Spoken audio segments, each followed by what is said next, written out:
আজকে নংটু জলফা উচ্চতর মাধ্যমিক বিদ্যালয়ের ছাত্রছাত্রীরা আজ এক আন্দোলনে সামিল হয়েছে।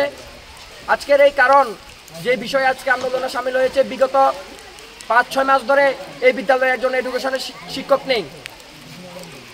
ছাত্রছাত্রীরা সামনে 12 ফাইনাল এক্সাম দেবে, ক্লাস 11-এ যারা উঠেছে তারাও পায়নি এডুকেশনের শিক্ষক, এডুকেশনের বিষয় শিক্ষক নেই।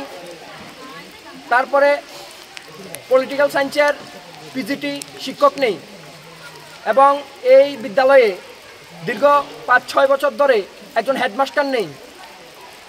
এই বিদ্যালয়ে এত বড় বিদ্যালয়, একটা হায়ার সেকেন্ডারি বিদ্যালয়, এই বিদ্যালয়ে একটা বাউন্ডারি নেই। বিভিন্ন আন্দোলন নিয়ে বহুতবার আমরা ডেপুটেশন দিয়েছি।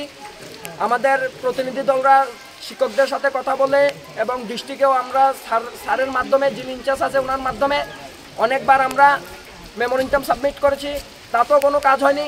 তাই আজকে ছাত্রছাত্রীরা ক্ষুব্ধ হয়ে আজকে এই আন্দোলনে সামিল হয়েছে।